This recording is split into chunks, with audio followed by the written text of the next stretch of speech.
Welcome back to trash talk. இந்த வாரம் ஒரு ரொம்ப முக்கியமான ஒரு விஷயத்தை பற்றி பேச போகிறேன். இதுக்கு முன்னாடி இதை பற்றி பேசியிருக்கேன், பட் இந்த ஆங்கிளில் டிஸ்கஸ் பண்ணியிருக்க மாட்டேன். ஸோ அதை பற்றி தான் பேச போகிறேன். அதுன்னு சொல்கிறேனே தவிர எதுன்னு சொல்ல மாட்டேன்ல. அது ஒன்றும் இல்லை, செல்ஃப் லவ், அதை பற்றி தான் பேச போகிறேன். ரீசெண்ட் டைம்ஸில் ரொம்ப ஒரு ஹிட்டான ஒரு விஷயம் என்னென்னா, ரீசெண்ட் டைம்ஸில் உனக்கு எவ்வளோ தான் ஹிட் ஆகும்னு கேட்குறீங்களா? சாரி, அதாவது வயசாக ஆக நிறையா ரியலைசேஷன்ஸ் வருது, நிறைய விஷயம் ஓகே இதனால தான் இப்படி நடக்குது அப்படின்ற ஒரு கம்பேரிசன் புரியுது.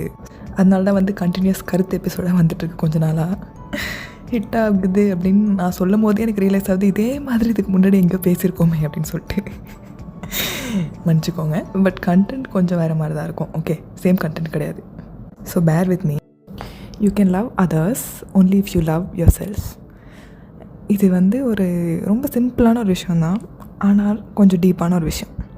இப்போ நம்ம ஒரு தப்பு பண்ணிட்டோம் அப்படின்னா நம்மளே நம்மளை ரொம்ப கேவலமாக திட்டிக்குவோம். நம்ம ஒன்றுத்துக்குமே லாய்க்கு இல்லை, அவ்வளோதான்டா, வேஸ்ட் அப்படின்ற மாதிரி நம்மளை ரொம்ப திட்டிக்குவோம்.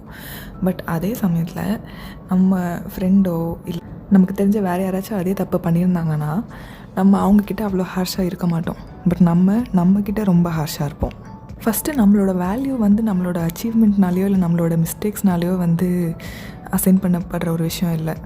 இர்ரெஸ்பெக்டிவ் ஆஃப் நம்ம என்ன பண்ணுறோம், நம்ம ப்ரொஃபஷன் என்ன, நம்ம கெரியர் என்ன, இதெல்லாம் தாண்டி நம்ம ஒரு person, we are worthy of self love or we are worthy of love in the first place. So அதை ஃபஸ்ட்டு ரியலைஸ் பண்ணணும். நம்ம அதான் போன எபிசோடில் சொன்ன மாதிரி இந்த காம்படிட்டிவான வேர்ல்டில் காம்படிட்டிவாக இருந்து நம்ம ஏதாவது அச்சீவ் பண்ணலைன்னா நம்ம வர்த்தி இல்லை அப்படின்னு நம்மளே நினச்சிக்கிறோம். பட் அது கிடையாது. இர்ரெஸ்பெக்டிவ் ஆஃப் அச்சீவ்மெண்ட்ஸ் நம்மளும் ஒரு person, like we are worthy of care, respect and கம்பேஷன்றது நம்ம ஃபஸ்ட்டு நம்பணும். நம்மளை லவ் பண்ணலன்னு வச்சுக்கோங்களேன், நம்ம அந்த வேலிடேஷனை வெளியிலேருந்து சீக் பண்ண ஆரம்பிச்சிருவோம். நம்ம like we are not enough அப்படின்ற ஒரு மென்டாலிட்டி நமக்கு இருந்துச்சுன்னா நம்ம ஓகே, நம்ம நல்லவங்க தான், இல்லை நம்ம வர்த்தி தான் அப்படின்ற அந்த அப்ரூவலை நம்மளை சுற்றி இருக்கவங்களில் ஒரு ஃப்ரெண்ட்ஷிப்லேயோ இல்லை ஒரு ரிலேஷன்ஷிப்லேயோ அவங்கக்கிட்ட எதிர்பார்க்க ஆரம்பிச்சிருவோம். அப்படி ஏதாச்சும் ஒரு இடத்துல ஒரு அப்ரூவல் கிடைக்கிது அப்படின்னா அது அந்த நேரத்துக்கு வேணால் ஒரு சந்தோஷம் தரும். பட் அதே சஸ்டைனபிளாக இருக்காது. எவ்வளோ நாள் தான் வெளியிலேருந்து வர அப்ரிசியேஷனை வச்சு நம்மளோட கேப்பை ஃபில் பண்ண முடியும். ஸோ நம்மளோட வேல்யூவை நம்ம ஃபஸ்ட்டு ரியலைஸ் பண்ணணும். நம்மளே எம்டியாக இருந்தோன்னா அப்போ நம்ம எப்படி மற்றவங்களுக்கு அந்த லவ்வை தர முடியும்? நம்ம ஃபஸ்ட்டு ஒரு ஃபுல் ஆஃப் செல்ஃப் லவ்வாக இருந்தால் தான் மற்றவங்கள ஒரு எக்ஸ்பெக்டேஷன் இல்லாமல் லவ் பண்ண முடியும். ஸோ அதே போல் ஒரு பவுண்ட்ரி செட் பண்ணோன்னாலும் இது ரொம்ப முக்கியம். ஏன்னா நமக்கு நம்மளோட வேல்யூ தெரியல அப்படின்னா எந்த இடத்துல நோ சொல்லணும்னு நமக்கு தெரியாது. எங்கே நோ சொல்லணும்னு தெரியலனா நம்ம மற்றவங்களோட நீட்ஸ்க்காக நம்மளோட முக்கியமான விஷயங்களை சாக்ரிஃபைஸ் பண்ணிவிட்டு எல்லா இடத்துலையும் காம்ப்ரமைஸ் பண்ணிவிட்டு உட்காந்துட்ருப்போம். ஸோ நமக்கு நம்மளோட வேல்யூ ஃபஸ்ட்டு தெரிஞ்சிருந்தால் தான் எந்த இடத்துல நோ சொல்லணும்னு நமக்கு தெரியும். அதை எப்படி கிளியராக கம்யூனிகேட் பண்ணணுன்றது நமக்கு தெரியும். ஐயோ, நம்ம நோ சொன்னால் அவங்க தப்பாக நினச்சிருவாங்களோ அப்படின்ற அந்த யோசனையை தாண்டி இந்த விஷயம் நமக்கு முக்கியம், ஃபஸ்ட்டு நமக்கு நம்ம தான் முக்கியம். அதனால் இந்த இடத்துல நோ தான் சொல்லணும் அப்படின்றது ஒரு தெளிவு நமக்கே வரும். இன்னொரு முக்கியமான விஷயம் என்னென்னா, நம்மளோட செல்ஃப் ஒர்த் நமக்கு புரிஞ்சாதான் இன்னொருத்தங்களுக்காக நம்ம போய் ஒரு முழு மனசோட அப்ரிஷியேட் பண்ண முடியும். நம்ம ஒரு செல்ஃப் டவுட்டோடே இருந்தோன்னு வச்சுக்கோங்களேன், இன்னொருத்தங்க ஏதாவது அச்சீவ் பண்ணுறாங்க, எதர் இன் கெரியர் ஒரு பர்சனல் லைஃப் எதுலையாவது ஒரு நல்ல விஷயம் அவங்களுக்கு நடக்குது அப்படின்னா நம்ம இப்போது ஒரு கான்ஃபிடென்ட்டான ஒரு பர்சனாக இருந்தால் தான் அவங்கள ஜென்யூனாக அப்ரிஷியேட் பண்ண முடியும்.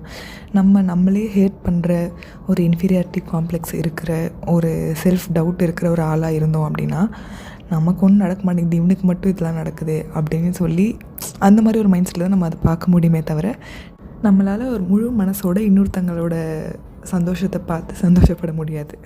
நான் என்ன சொல்ல வரேன்றது தெளிவாக கன்வே பண்ணேனான்னு எனக்கு தெரியல. பட் என்னென்னா, ஃபஸ்ட்டு நமக்கு செல்ஃப் லவ் இருந்தால் தான் ஒரு செல்ஃப் கான்ஃபிடென்ஸ் வரும், ஒரு ஹெல்த்தி செல்ஃப் எஸ்டீம் வரும். இந்த 3 விஷயங்களும் இருந்தால் தான் we can look at the world for what it is. நம்மளை சுற்றி இருக்கவங்க கூட ஒரு எக்ஸ்பெக்டேஷன் இல்லாமல் பழக முடியும், ஒரு ப்ரொஃபஷ்னல் என்வாயன்மெண்ட்டில் ஒரு கான்ஃபிடென்ட்டாக இருக்க முடியும். இது எல்லாத்துக்குமே ஒரு ஃபவுண்டேஷன் இந்த 3 விஷயங்கள் தான். ஒரு கம்பேரிசன் மாதிரி அது இருந்தால் என்னென்ன நல்லது, இல்லைன்னா என்னென்ன பிரச்சனைன்னு சொன்னேனே தவிர எப்படி செல்ஃப் லவ் கொடுக்கணும் நமக்கு அப்படின்னு நான் சொல்லலை. ஸோ அது என்னென்னா, இப்போ ஃபஸ்ட்டு நம்மளே நம்மக்கிட்ட ஒரு கம்பேஷனேட்டாக பேசணும். நெகட்டிவ் செல்ஃப் டாக்கை அவாய்ட் பண்ணலாம். கொஞ்சம் பாசிட்டிவாக ஓகே, நான் வர்த்தி தான், இது ஏதோ ஒரு பிரச்சனைனால இதனால் ஒழுங்காக பண்ண முடியல, but I will work on it and I will improve myself and I will get there அப்படின்ற ஒரு ஹோப்போட ஒரு பாசிட்டிவான வேலை நம்மளோட செல்ஃப் டாக்கை வந்து மாற்றிக்கலாம். அதே போல் அஃபர்மேஷன்ஸ் வந்து ரொம்ப சிரிப்பான ஒரு விஷயங்களாக இருக்கலாம் ஸ்டார்டிங்கில், பட் அது ஆக்சுவலி ஒர்க்ஸ்.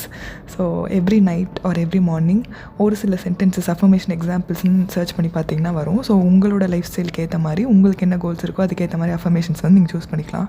ஸோ அந்த மாதிரி அஃபர்மேஷன் ஸ்டேட்மெண்ட்ஸை வந்து ரெகுலராக சொல்லலாம். அதே போல் don't be too hard on yourself. ஒரு இடத்துல நீங்கள் ஃபெயில் ஆகிட்டீங்க, இல்லை தப்பு பண்ணிட்டீங்க அப்படின்னா forgive yourself for what you have done and move on. அடுத்து என்ன பண்ணலாம் அப்படின்றத பாருங்கள். அதே போல் கிராட்டிடியூட் வந்து ரொம்ப முக்கியம். இப்போது ஒருத்தங்க லைஃப்பில் 1000 பிரச்சனை இருக்கலாம், அதை கம்பேர் பண்ணணுன்னு அவசியம் இல்லை. பட் இந்த நேரம் நம்ம பீஸ்ஃபுல்லாக இருக்கோம், இந்த லைஃப் நமக்கு இருக்குது அப்படின்னா அதுக்கு வந்து நம்ம ஒரு கிராட்டிடியூடோடு இருக்கணும். அந்த கிராட்டிடியூட் இருந்துச்சுன்னா எப்போவுமே வந்து ஒரு நம்ம லைஃபோட வேல்யூ நமக்கே வந்து ரிஃப்ளெக்ட் ஆகும். இதில் ஏதாச்சும் ஒரு விஷயத்தை எடுத்து ஸ்டார்ட் பண்ணுங்கள், அப்படியே ஒரு விஷயம் தான் ஆட் ஆன் பண்ணி ஃபாலோ பண்ண ஆரம்பிக்கலாம். இது வந்து ஒரு என்ன சொல்கிறது, ஒரு ஆக்டிவிட்டி மாதிரி கிடையாது. It is like a habit which will have to develop over time. So கொஞ்சம் கொஞ்சமாக start small and like tweak your thinking process little by little. Self love மட்டும் இருந்துட்டால் போதுமா வாழ்க்கையில் ஜெயிச்சிருவோமா அப்படின்லாம் கிடையாது. ஹார்ட் ஒர்க்கும் இருக்கணும். செல்ஃப் லவ் இருந்துச்சுன்னா ட்ரீம்ஸ் எப்போவுமே ட்ரீமாக தான் இருக்கும். பட் அதை செல்ஃப் லவ்வோடு சேர்த்து நம்மளோட ஹார்ட் ஒர்க்கும் இருந்துச்சுன்னா தான் இந்த நம்பிக்கையெல்லாம் வந்து ஒரு ரிசல்ட்டாக வந்து மாறும். ஸோ எஃபர்ட்டும் ரொம்ப முக்கியம்.